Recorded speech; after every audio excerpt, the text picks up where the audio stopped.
In today's episode, I speak with John Appleby, CEO of Avantra. Avantra is at the leading edge of SAP management and artificial intelligence-powered operations. SAP, of course, is the backbone to many thousands of businesses worldwide and the underlying technology that enables many of today's consumer experiences. Ensuring SAP runs smoothly is essential to companies who have deployed the platform. And as businesses expand and complexities grow, these organizations rely heavily on solutions like Avantra to maintain and develop operational efficiency and deliver a seamless customer experience. In this interview, John talks about his journey to becoming CEO and how Avantra has emerged as the product company it is today. John also shares customer use cases and how he has navigated the company through recent global events. He also shares with us how Avantra attracts and retains its staff in an increasingly competitive market for talent. So if your organisation is an SAP user, I'm sure you will enjoy listening to John and the Avantra story. Just to start with, you could just briefly introduce yourself, tell us a little bit about you, your role at Avantra, and sort of a bit of background to your career. I started my career in consulting, moved into SAP consulting and kind of business transformation side.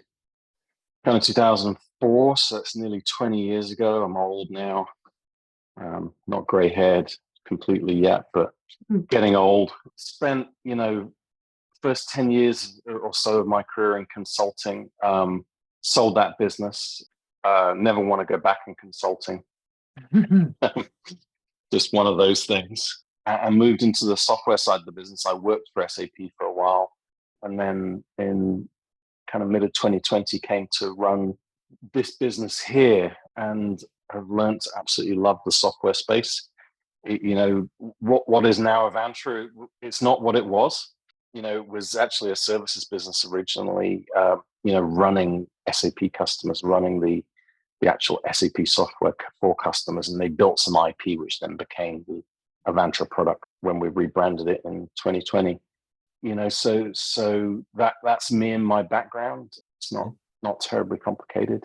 The Avantra business is a nice, niche little business. To somebody who's an outsider to the SAP system, ecosystem, it's kind of like a black box that nobody quite understands. But SAP runs the whole world. If the SAP systems in the world were to go down, the world would stop running. Cars would stop coming off manufacturing plants. You wouldn't be able to buy almost anything. The whole global supply chain would shut down. You wouldn't be able to even download an app on the App Store. Like, the whole world would literally come to a halt. And yet, despite that, we are the only software product that's focused on making sure that SAP actually runs. So it's kind of a strange little niche of a niche that we operate within. And, our customers trust us to automate the operating of SAP environments. And that sounds slightly strange again to an outsider, because if you think about, the software market as a whole, I've been doing a little bit of work on analytics this week, and that stuff is all, available as a service. It all runs in a web browser. And all of that stuff, which is ITOps, is out of sight and out of mind and taken care of by, what Google call SRE, site reliability engineering. And it's all away from the people that actually operate the software. And if I think about everything, as Avantra we consume, we don't have any operators anymore. We don't have any hardware or any data centers or anything like that. It is all cloud. And that's not true of SAP. I mean, and the conversation I had with the CIO was not unusual. They said, looked at cloud, moved a few things to Amazon. We've just bought a pile of big iron, pile of HP Superdomes. We put everything on premise. SAP is going to run on premise for the next 20 years. That's our strategy. And so when you do that, you've all of a sudden you've got power requirements, you've got network requirements, you've got location and networking requirements. And then people have to manage the whole stack of that. And that's what we do. And that sounds a bit weird in 2023, but the reality is that many of the SAP customers are actually moving off cloud and back on-prem. Now, from our perspective, we don't care where people operate. We don't judge. You wouldn't believe the diversity of locations and platforms that our customers run. But, SAP is not moving into a SaaS-like model like, Salesforce, Tableau, Workday are moving. They have it, but many of the customers want to control their data. They want to control their business processes. It was a longer version than I expected. No, there you go. It's Trying to cover a interesting, few actually. things. One of our clients is a company called SoftIron. I don't know if you've heard of them, but they're into sort of the hybrid cloud world. And certainly from the discussions I've had with their CMO, it's apparent that, organizations certainly haven't kind of decided that they're going to put everything in the public cloud or even the private cloud, or it's going to be a lot more. The hybrid world of cloud would seem to be kind of the direction that enterprises are going in, and a lot more on-premise decisions are kind of being made from what I could see. It's very domain specific. Mm-hmm. So I think, if you talk to someone like is a really good example. They're not that complicated a business, believe it or not, because they're so careful about the markets and segments that they enter. So runs a bunch of SaaS applications for line of business. They run Workday, for example. And that is very, for line of business applications, that's very directional to the whole market. I think, if you're thinking of doing supply chain management, you're thinking Cooper or sorry, not supply chain. If you're thinking about procurement, you're thinking about Cooper. If you're doing HR, you're thinking about Workday. If you're doing sales, you're thinking about Salesforce. You're doing marketing automation, you're thinking about Marketo. There are category leaders that and many others that play in those markets that people like Emily will make the decision on what do they buy. Our CIO or head of IT, he's not involved in the decision. I mean, sure, he support, it needs to work with our ISO framework, but beyond, having something which makes sense, he's not involved in the procurement decision of line of business applications. So you've got that element of it, but it's totally different in SAP world where, you're talking about large scale, finance integrated with supply chain and data management problems. That stuff is not at all SaaS for larger enterprises.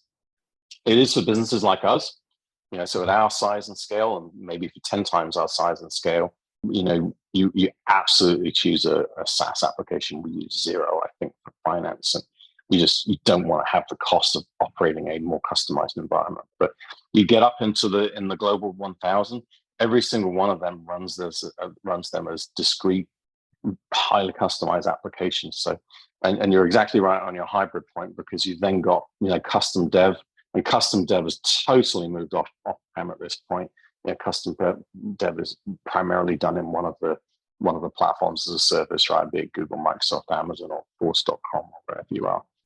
So that's the world we live in. Got it. So, I mean, if we talk about Avantra, going back to Avantra, what would you say is your point of difference? If I go back to the thing I said a moment ago, for a start, nobody else really operates in this market. And there's a couple of reasons for that.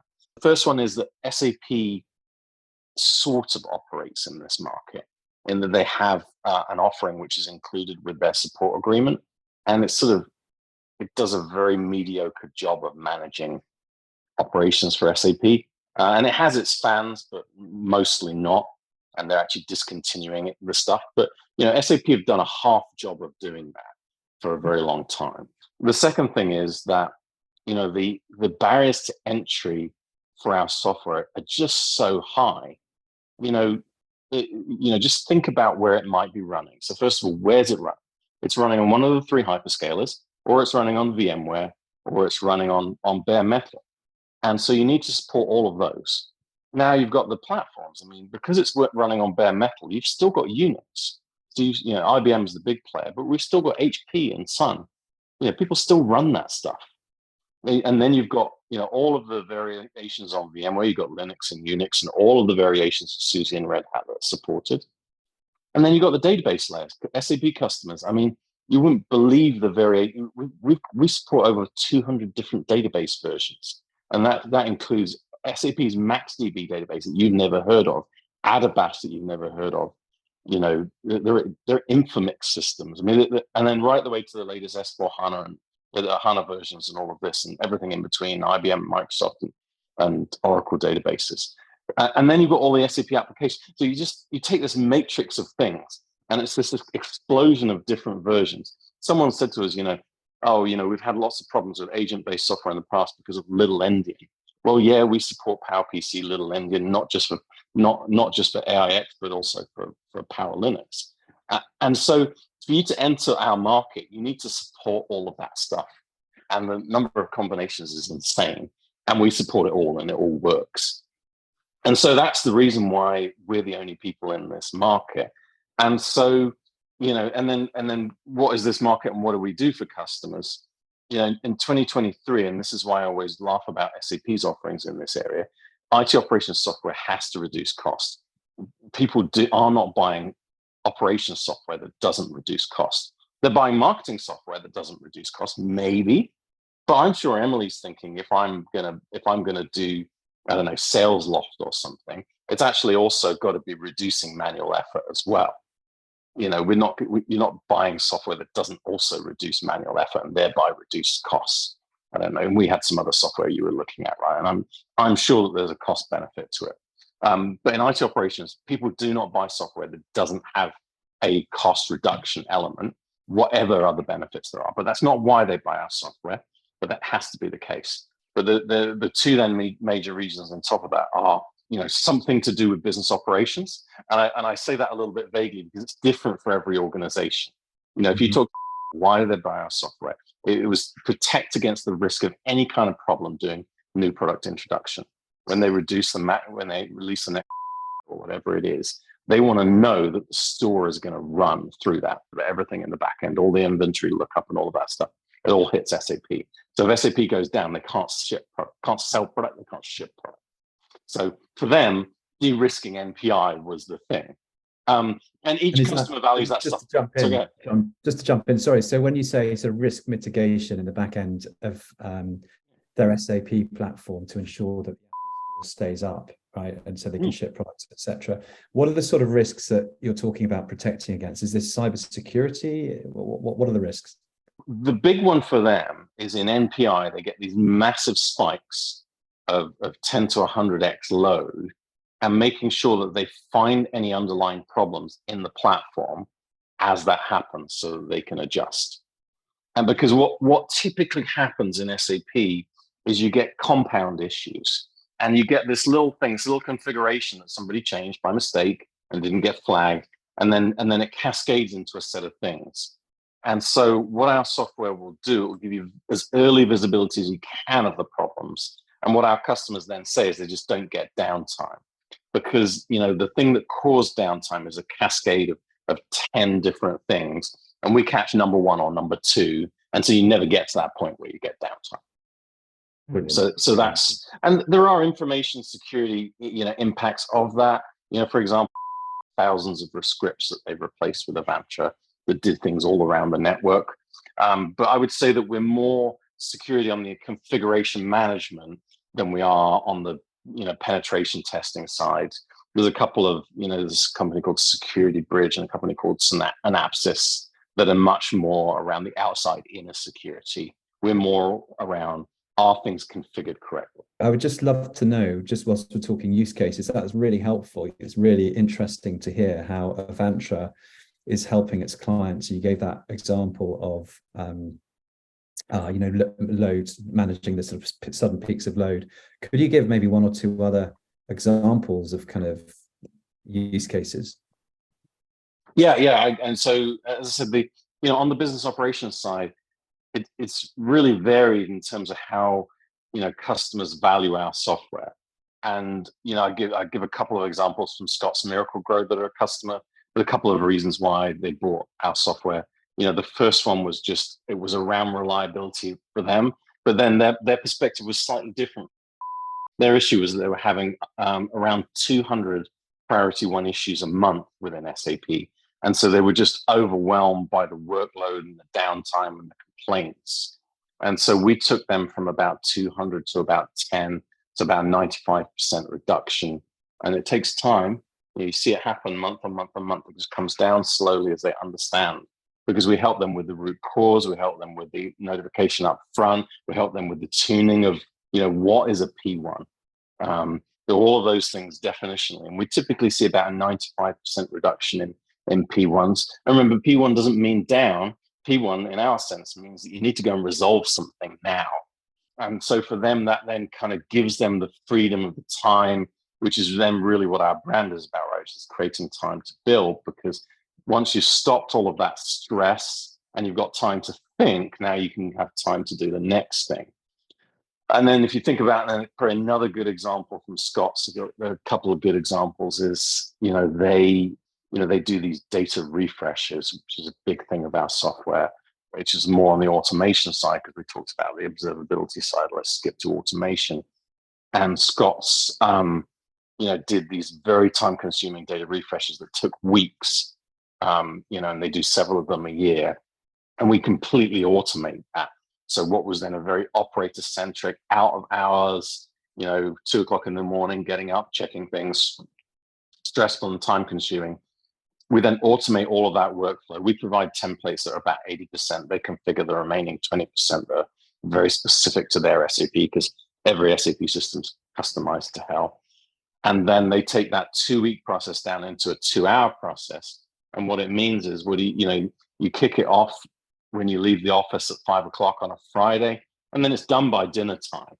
And so you check in on it, all as well, and you go and enjoy your weekend. Again, you've got freedom to get on with other work, but also freedom to spend time with your families. What do you say to people who feel their job is threatened by artificial intelligence or machine learning? I'm going to answer this in our context, but our context is different to the broader market context, and the broader market context is a much trickier question to answer. But let me answer it very specifically to SAP operations.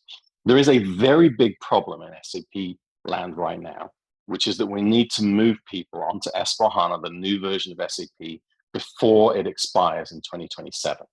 We've got only 5 years to do that, and 5 years is an extremely short time when you think that the last major release of SAP before S/4HANA was 1993. Wow. That was when R3 was released. R4 was released in 2017. So they're very, very long release cycles. And there were a bunch of minor releases along the way, but that was the first major technology advance in 30 years. 5 years is not very long. It takes 3 to 5 years to plan and run a project. There aren't enough people in the market to do that work. So, in that environment, everybody that we can free, and it's the same skill set from doing day-to-day operations through to business transformation, is net good for the environment. The second thing is, the whole market has already automated this stuff.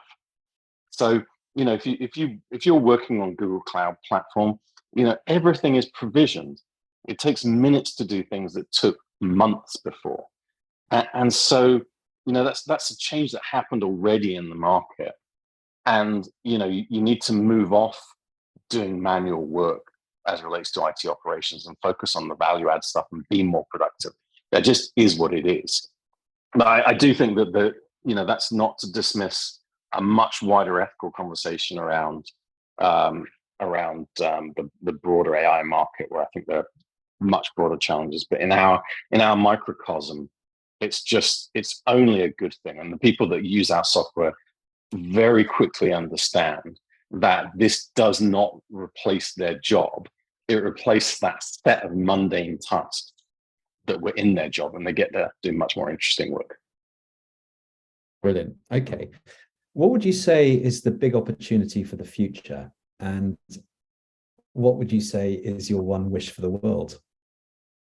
As a society, the way that we're treating our planet is just a disaster. I mean, it's just awful. And, the trouble is, as humans, the human race only solves the problems so severe that they have to do something about. I mean, you take the COVID thing, it's fascinating, right? When COVID was obviously killing people that we knew, we did something about it. Now it's still killing 10,000 people a day in the US. The statistic I heard the other day. And yeah, we live our lives because it's not impacting, grandpa, he's all right. until it does. And so, I think if we bring that back, I'll bring this back to us shortly, to our planet, we're now getting to the point where our travel's impacted because of really bad weather, which is very related to climate change. And I think people are starting to realize that. And so that's inconvenienced our visit to go and see Grandpa. And that's a real thing. There was a great tweet by Orlando Airport yesterday. They were like, rains out of the ark, thunder sent by Thor himself. Our passengers still whining that it impacts their flight, which I thought was really funny. But, bringing that back to SAP, SAP runs the world's supply chains. It runs, the world's business networks. And, we can be, I think, much more environmentally efficient with how we do that. And then bringing that back even to Avantra, we can, by automating these tasks and all of that work, we can reduce the overall impact significantly. One of the things that we've been talking about in the product team is, how do we do carbon analytics for the SAP workprint? We've got the biggest collection of SAP systems under management. Is there something we can do by looking at that data and that analytics and help our customers make decisions which reduce costs and reduce carbon impact of those environments? I mean, I'd love to know the number of carbons that our systems under management, our customers, and the number of kilowatt hours that are consumed. Is something I think we're going to be able, hopefully, to figure out soon. And the answer is going to be horrific. And what if we could, if we can improve that, I reckon we can halve it. We can halve the electricity consumption and the impact of that. And that's not an aggressive goal at all, by the way, because of the amount of wastage there is in SAP environments, partially because of HANA as a database. I think we can help, and it's not. It's potentially a big impact on the climate, how we can help. But I think that, and I hope it's going to become big business to do so, because again, that's the other thing that the human race is good at focusing on, which is things that make money. I kind of hope that the US is going to figure this out as it relates to renewable energy, figure out if it's actually a really good way to become independent on energy consumption and make money. It amazes me the US hasn't figured that out yet. The world, one of the world's biggest energy producers and consumers. Although they are building, I think, the world's biggest solar farm just to the east of me off the coast of New Jersey. So there's that. Brilliant. Anyway, Excellent. sorry, you asked a big question. Yeah, it's a big one, and that was a great answer. So thank you. Just a couple more questions and then we're done. So the next one is, we've had some tumultuous events in recent years. Has your leadership style changed based on the state of the world today? It's certainly changed what we do. I don't know if that changes the value structure that sits underneath it, but it certainly has a practical dynamic change, which is, we haven't lived in a wartime, in our generation. If you think about the Iraq War and the Afghanistan War, those were localized to that region. They didn't impact the day-to-day of your average person. And, when we think about the Ukraine-Russia war, that absolutely impacted people that work for us and their families. And so, we had to deal with that, hands-on, and figure out how do we support people in the way they want to be supported. Here's the thing: we've got a bunch of employees there, and obviously we want to support them where possible to get them out, but some don't want to leave, and so we have to support that as well. And it's challenging in terms of how we've had to do that, and we've had to rethink how we manage people. And did that change my leadership style? I don't know whether it did, but it certainly causes a different dimension of it to be visible to people. I think as a company, one of our values is to be caring, and that's something that takes a different meaning in wartime. It's not about buying somebody a baseball cap or something anymore. It's about how do we make sure that their family don't get shelled. I mean, it's a totally different meaning of being caring, but I don't think that changes the underlying value system. Yes, excellent. Okay. What is the most important in terms of attracting and retaining the kind of talent that you want at Avantra? I think it's two things. So first of all, you have to be clear on who you are as an organization and what your values are and what matters. You have to be specific about the type of talent that you want to attract. You have to understand that. You have to know that's, once you know who you are, what your values are, what you're trying to hire for, it becomes really straightforward, because you hire for people that are racially, culturally, linguistically diverse, but which share a core sense of purpose and values. And that becomes really easy. And we found hiring, I think, get easier as we understood who we are, and we hire people that are like us, from a how they think about life perspective.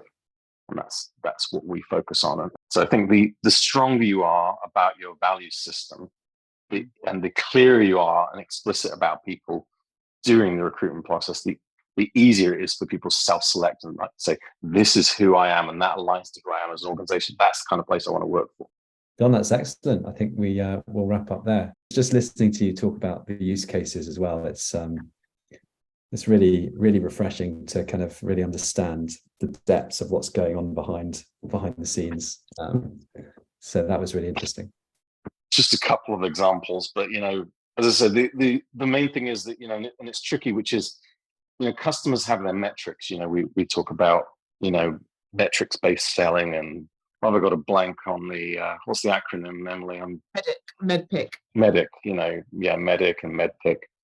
And when it comes to business operations, everyone's metrics are different, and so we have to understand what is it that matters to them, and then we can relate that back to why we can help them and how we can help them. As a customer of ours, they're a mid-sized SAP service provider, and for them, the metric that they thought was really important to them was the number of false positive priority 1 tickets, which is a big deal, and it's something that we help with. What they totally missed along the way, and I told them from the very beginning, but they missed it right the way along the way until halfway through the process when they'd implemented our software. We reduced the manual activities of their operators by 37%. And that's the real metric. Yes, absolutely. Because what happens then is you've automated all those tasks. And one of our CSMs, Tim, he said, how do I prioritize the deluge of tasks? The answer is, by automating that stuff, which is the day-to-day, now you can focus on the stuff which is actually important. But they're not going to let anybody go in that operations team. What they're going to do is provide fantastic customer service by focusing on stuff that actually matters. So they will then get better customer satisfaction. They'll get better customer retention. They'll get better growth. All those cascade through. And so then they started to understand the higher level metrics that you get as a sort of second differential metrics, effectively. Just a quick question. It sounds as though as you say, each client's got kind of a very different requirement or problem that you've got to go in and fix, right? Presumably that does require quite a lot of analysis up front, right? And to go in and understand how Avantra can really help an organization. So how long is it before you deploy the software and start automating everything? Totally depends on the organization and their complexity. So I worked with a business transformation guy, Steve, got his surname, and he taught me something. He said, business complexity drives IT complexity. And it's really obvious, but I never thought of it like that. And so if you take a relatively simple organization, like Callaway Golf, Callaway Topgolf brands, TGB, they implemented our software in about 3 weeks. And that's very typical for a relatively straightforward business. They're still a $5 billion business, right? They're not small, but I call them relatively straightforward in their ability to change, to do things like that, and to implement software. They didn't have a lot of complicated processes. They only had 30 or 40 SAP systems, which is by our standards quite simple. So in what's still a large enterprise, it's relatively straightforward. They can do that quickly, and they were fully deployed, and they had all of our automations running, and they were automating refreshes and doing observability. They were done within about 3 months end to end. So they would start to get value in 3 weeks. They're done implementing in 3 months, and that's typical for a simpler organization. You take by comparison, they've got 150 customers, several thousand SAP systems. They need to do change management in every one of those customers. They need to form every project manager. They need to get approvals from network security teams and 150 customers. It'll take them a year to implement our software. So business complexity drives IT complexity, drives the timeline. It's as complicated as it is complicated. But we can start the observability part of our product within a day, can't we? We can deploy. Yeah. I mean, in a simple environment, absolutely. But in SAP, it's change management that gets you that hits you every time. But actually, you got a great point, Emily, which is an example. Within 90 days, they'd implemented observability for the first 5 customers. So it's not like they didn't get value out the back. And by the way, from a pricing perspective, we quite often ramp because of that, because for those large service providers, it just takes some time. But yeah, they'd implemented the first 5 customers within 90 days, actually within 60 days, and they'd already got the value out of those 5, and then they start to roll out. John, let's wrap it. Thank you very much indeed for your time. So I hope you found that as enlightening as I did. If you want to learn more about Avantra and artificial intelligence operations for SAP, you can attend their global summit on September the 14th. We're also going to be moderating roundtable discussions as part of a follow-on thought leadership series entitled SAP and the Journey to ERP Modernization. So if you're interested in either of those, please do register. You'll find the links in the notes below. So that brings us to the end. Please do check back in for future episodes, and thanks again for listening.